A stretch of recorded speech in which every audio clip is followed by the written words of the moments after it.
did speak about it earlier. Here's Jonathan Bell. I rise to bring my party's solidarity with the State of Israel. This is a state that has been under systematic terrorist attack from its inception. The member opposite didn't realise the shame that Israeli children are going to school today, some of them having to go to school within 3 minutes of an air raid shelter, which they have to dash into on several occasions. I'm disappointed that this House never had a statement at the Katyusha rockets that were murdering Israeli Jewish children. No statement in this House, no message of support, no condemnation of Hamas who wish to drive the Jews into the sea. Nothing mentioned in this House of the attack and the murder of Israeli children, innocent children on their way to school. No statement in this House and no condemnation. The hypocrisy is rank. The circumstances are, sadly, there are those in Hamas who still believe that it is correct to drive the Jews into the sea. There is still the Nazi mentality that we can slaughter all Jews, we can take away the State of Israel. It will never happen. The reality is, but that there are those who are determined to inflict pain and injury on the innocent of Israel. Is not the reality that Israel provided a way forward whereby any humanitarian could come in, aid could come in, and it could be searched, and it could be dealt with appropriately from there, and all that aid would be delivered? But no, the circumstances had to be got round. Now, why? The reality, whether we wish to face up to it or not, is there are those who are still determined to smuggle guns and bombs and other forms of Katyusha rockets and everything else to attack the State of Israel, to murder Israeli school children, and to attempt to destroy a sovereign state. Now, the hypocrisy will not be lost on us that there are those criticising Israel for humanitarian issues.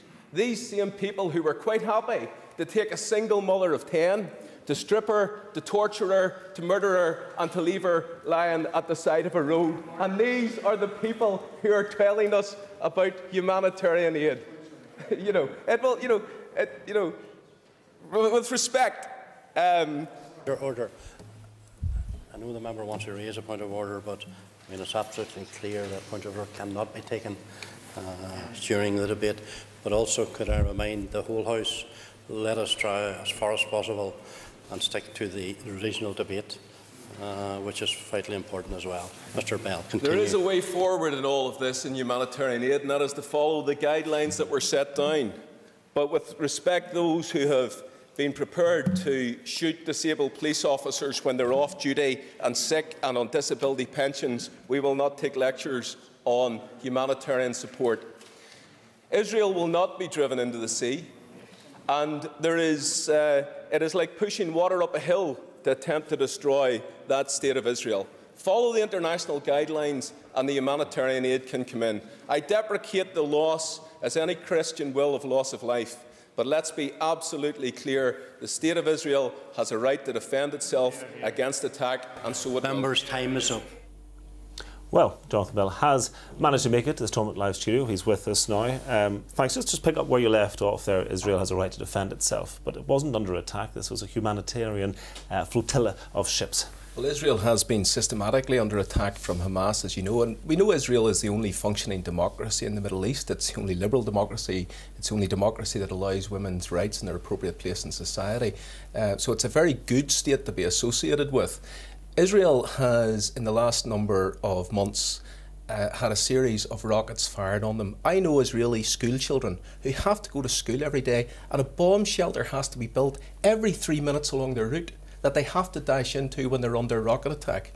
Now, the reality is there are those who are following the Hamas line, which is to drive the Jews into the sea, and they're attempting to smuggle weaponry into Israel.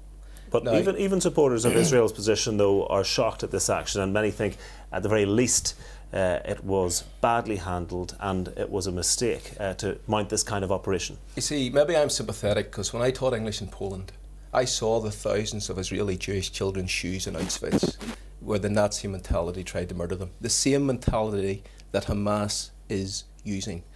Israel has a right to defend itself. Now, there was a scheme which allows all the humanitarian aid in. It didn't have to go down this route.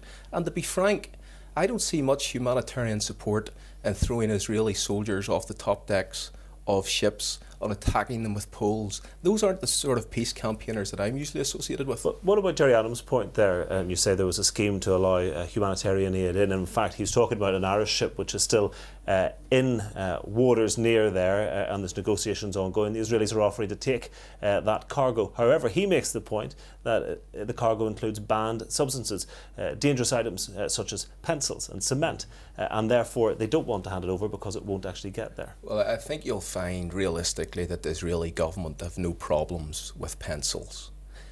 There should be no reason with allowing all humanitarian aid in, allowing it to be properly searched so that it's not a threat to the children of Israel.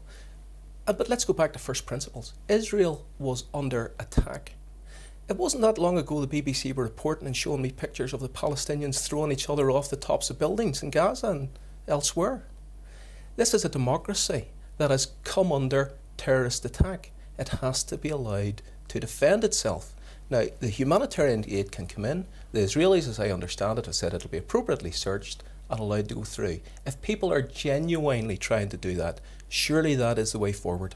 Do the Israeli forces have the right to board any boat in international waters? I'm not an international lawyer, but I believe that an international... British ship, they can stop a British ship anywhere in the Mediterranean. I think under international law, as you and I both know, that any state, sovereign state, is allowed the right to self-defence. Then that includes boarding any boat that doesn't have armaments on it. It goes back to Belfast. In international waters. It goes back to Belfast in the early 70s, you know, and we've heard today people talking about humanitarian aid that used to murder single mothers of 10, giving the Israelis lectures after they used to booby-trap bodies of people they murdered, and they're going to give the Israelis lecture on humanitarian aid. When I was in Belfast in the 70s, I regularly get searched. I had no problem with being searched because it wasn't carrying anything wrong. It was part of the UK, though. It wasn't part of international waters. But the situation is it right that Israel's faced with a situation where they have to build an air raid shelter for their children every so many minutes because they're coming under attack? Is that right?